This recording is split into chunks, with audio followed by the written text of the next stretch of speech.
हम सभी चाहते हैं कि हमारा काम कुछ इस तरह से हो जिससे समय कम लगे और हमारे बहुत ज़्यादा पैसे भी खर्चा ना हो। नमस्ते दोस्तों, मैं हूँ छाया और आपके अपने चैनल छाया रसोई में एक बार फिर से आपका बहुत बहुत स्वागत है।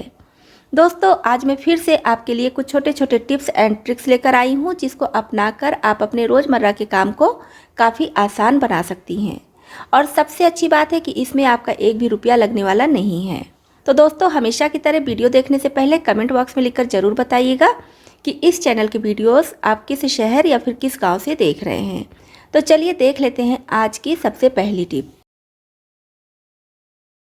अगर आपके साथ भी ये दिक्कत आती है कि अचानक से कहीं बाहर जाना है और घर में ज़्यादा सा दूध रखा है, तो इस टिप को आप ज़रूर अपनाइए।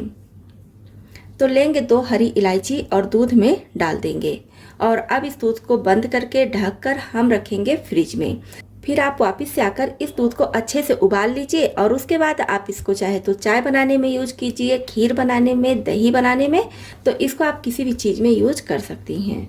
तो ये टिप मुझे तो बहुत पसंद आई क्योंकि अक्सर बहुत सारे लोग ऐसे होते हैं जो घर से बाहर रहते हैं, चाहे तो बच्चों की पढ़ाई के लिए या फिर किसी भी चीज़ के लिए, तो अचानक से उनको घर आना जाना पड़ता है जिसकी वजह से दूध बहुत सारा बेकार होता है।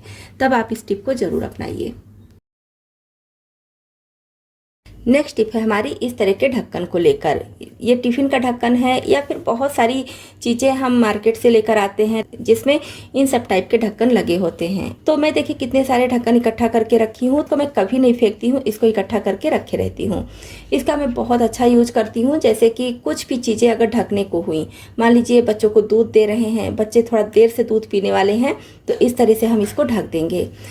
या पानी दे रहे हैं, शरबत, मिल्क शेक, मतलब जो भी पीने वाली खाने वाली चीज़ें दे रहे हैं, तो इस ढक्कन से आराम से ढककर हम इसको रख सकते हैं। अगर हम इसको किसी प्लेट वगैरह से ढक देंगे तो अक्सर उस प्लेट की ज़रूरत पड़ने लगती है।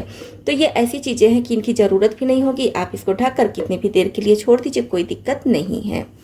तो इस तरह से आप इस पर कप रख सकती हैं, गिलास रख सकती हैं, जो भी चीज़ें आप खाने पीने के लिए दे रही हैं, तो इस पर आप इसको रख सकती हैं। कोस्टर की तरह इसको यूज कर सकती हैं।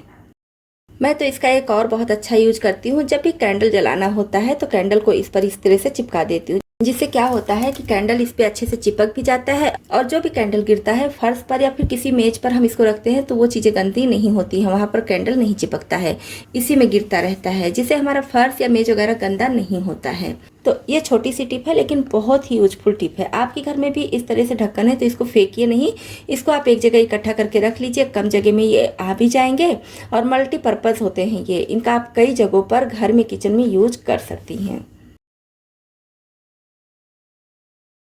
नेक्स्ट टिप है हमारी दूध की मलाई से घी निकालने को लेकर। तो दूध की मलाई से घी हम सभी निकालते हैं, कुछ लोग दही बनाकर निकालते हैं और कुछ लोग डायरेक्ट मलाई से।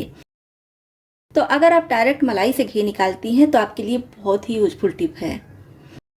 कभी कभी हम मलाई को चलाते रहते हैं घी निकालने के लिए, लेकिन मलाई इकट्ठा ही नहीं होती है, समय बहुत ज़्यादा लग जाता है, घी निकालने में काफ़ी मुश्किल आने लगती है।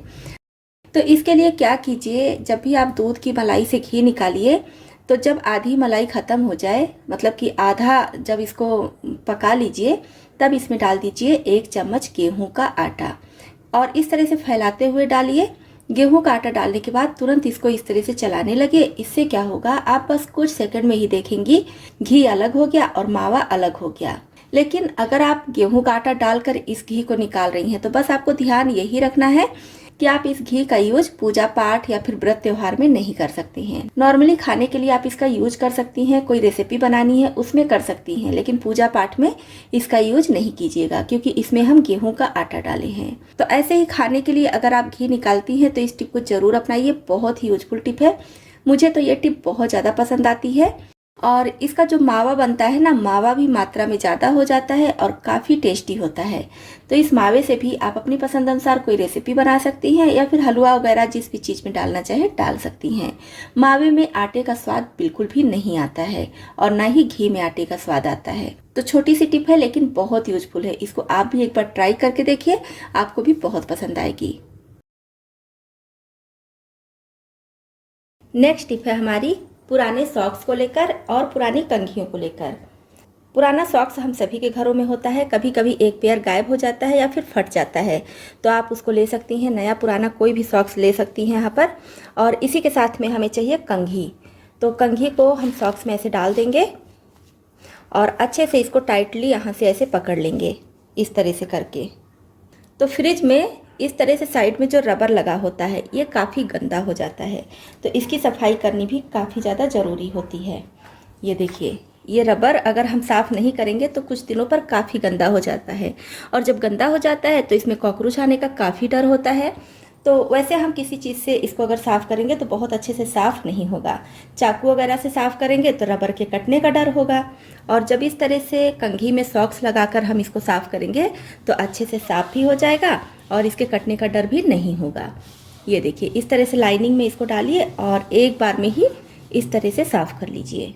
पूरे फ्रिज में इसी तरह से ऐसे लाइनिंग पर इसको डालकर और अच्छे से साफ़ कर लीजिए। और फ्रिज के साथ साथ फ्रीजर का डोर होता है, इसमें भी ये रबर लगा होता है, तो इसको भी हम इसी तरह से साफ़ कर लेंगे। तो जितनी भी गंदगी है बहुत आसानी से निकल जाएगी, और कभी कभी ज़्यादा दिनों तक सफाई न कीजिए तो छोटी छोटी चीज़ें इसमें फंसी रह जाती हैं। इस तरह से निकालने से वो चीज़ें भी निकल जाएंगी। तो इस तरह से आप ही कुछ कुछ दिनों में फ्रिज और फ्रीजर के रबर की सफाई कंघी और सॉक्स की मदद से करेंगे तो आपका फ्रिज भी एकदम चमकता रहेगा। तो ये टिप बहुत ही यूजफुल है, मुझे तो बहुत ज़्यादा पसंद है। आप भी इस टिप को ज़रूर अपनाएं। पानी का बॉटल या फिर कोल्ड ड्रिंक्स का बॉटल हम सभी के घरों में होता है, और जब हम इसका यूज़ कर लेते हैं तो इसको फेंक देते हैं, लेकिन इस वीडियो को देखने के बाद आप इसको कभी नहीं फेंकेंगे। तो यहाँ पर पानी का बॉटल मैं ली हूँ और इसके पीछे वाले भाग को कट कर दी हूँ, थोड़ा सा कट करके निकाल देंगे। ये देखिए, इसके पीछे वाले भाग को इस तरह से कट कर दी हूँ, और यहाँ पर दो साइड में छेद करके कुछ हैंग करने के लिए इसमें लगा देंगे। चाहे तो रबर बैंड लगा दीजिए या फिर कोई धागा वगैरह भी लगा सकते हैं। अब इसका यूज हम क्या करेंगे, इसका यूज हम कर सकते हैं क्लॉथ पिन को रखने के लिए, यानी कि कपड़े में जो हम पिन लगाते हैं ना, उसको रखने के लिए कर सकते हैं। आप अपने हिसाब से और भी चीज़ें इसमें रख सकते हैं, इसका मल्टीपर्पज़ यूज़ होगा, लेकिन आज मैं क्लॉथ पिन रख रही हूँ। तो इस तरह से इसमें रख देंगे। 2 दर्जन के करीब इस छोटे वाली बॉटल में पिन आ जाता है।